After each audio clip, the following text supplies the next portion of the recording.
Hi hello नमस्कार. मी समीक्षा तुमचं स्वागत करत आहे परवाची दुनिया आणि फॅमिली या आपल्या यूट्यूब चॅनलवरती. तर आज आहे मार्गशीर्ष महिन्यातला दुसरा गुरुवार आणि आज दत्त जयंती आहे. तर सर्वप्रथम तुम्हा सर्वांना दत्त जयंतीच्या खूप साऱ्या शुभेच्छा.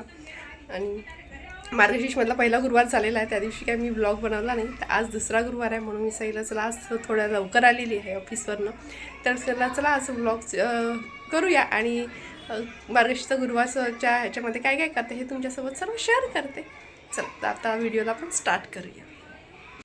तर ऑफिस वगैरे वरून आली की मी फ्रेश वगैरे आधी होते आणि पहिले मी ते घेते ते जेवण बनवायला, कारण जेवणाची तयारी पहिले करून घेतली का बाकीचं सर्व आपल्याला सोपं होऊन जातो. त्यामुळे कारण उपवास असतो त्यामुळे आपल्याला खूप सारं वेगवेगळ्या प्रकारचं जेवण बनवायचं असतं, व्हरायटीज बनवायच्या असतात.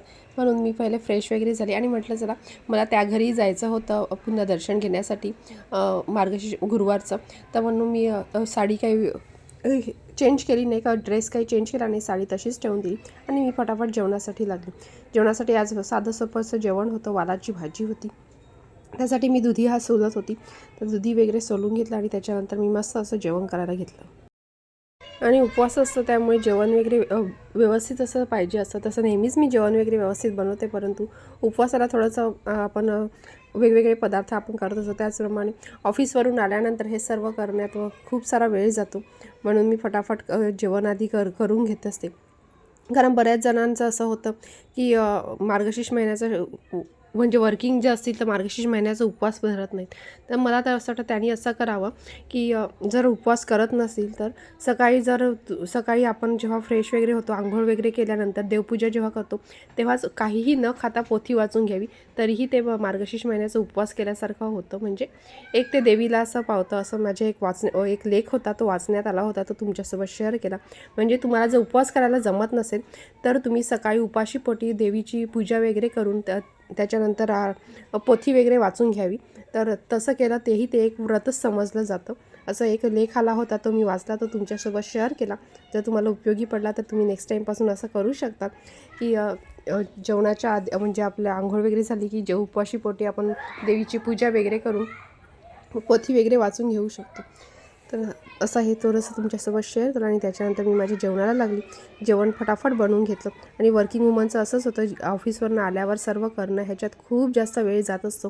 तरी मी बऱ्यापैकी जास्तीत जास्त चांगलं कसं होईल ते करण्याचा प्रयत्न करत असते. आणि मला खूप जण असं विचारतात की तू घरी गेल्यानंतर हे म्हणजे मी ज्या साईडला ऑफिसमध्ये जाते त्या साईडला रोडची खूप जास्त ट्रॅफिक असते, त्याच्यामुळे खूप ट्रॅफिक जाममध्ये मला फसावं लागतं. आणि त्या सर्वांचं मला असं विचारत असतात की तू हे सर्व कसं मॅनेज करते. तर मला असं वाटतं की जे आपल्यावर जबाबदारी आहे ती आनंदाने स्वीकारली तर त्याच्यात कोणतंही आपल्याला काम अवघड असं जात नाही. कोणत्याही जबाबदारीचं ओझं न बाळगतं ते आपण मनापासून स्वीकारलं का त्याचा आपल्याला कंटाळा येत नाही आणि आपण आनंदाने ती स्वीकारली की आपल्याला ते कोणतेही काम असो काही असो ते करण्यात इंटरेस्ट निर्माण होतो आणि आपल्याला त्यातून आनंद मिळतो. तर असं हे थोडंसं तुमच्यासोबत शेअर केलं. आणि आज मला बनवायचा होता नैवेद्यामध्ये शिऱ्यासाठी मी हा 1 कप घेतला होता. इतकाचा 1 कप भरून रवा घेतला होता, त्याचा मला शिरा बनवायचा होता. तर शिराचं नैवेद्य ह्यावेळी मी आज दाखवणार होती. भाजी मी बघितली, तुम्ही भाजी ठेवलेली आहे, मुगाची भाजी केली आणि आता मी पटकन नैवेद्यासाठी शिरा करणार आहे आज. तर पटकन शिरा करून घेते आणि त्याच्यानंतर मला अजून पोथी वगैरेही वाचायचं आहे. मी पाठ मांडत नाही, मी पुन्हा सांगते तुम्हाला, मी पाठ मांडत नाही. मम्मी त्या घरी पाठ मांडतात, तिथे मला जायचं आहे दर्शनाला. आधी इथे नैवेद्य वगैरे बनवते, देवाला नैवेद्य वगैरे दाखवते, पोथी वगैरे वाचते आणि मग तिकडे जाते. सर्व शेअर करते. त्याला फटाफट जेवण करून घेते, त्याच्यानंतर मी डायरेक्ट तुमच्याशी बोलते. तर फायनली आता माझं जेवण वगैरे सर्व बनून झालेलं आहे. जेवणात मुगाची भाजी, शिरा नैवेद्यासाठी आणि भात, सलाड हे झालेलं आहे. आता मी पोथी वाचायला घेते.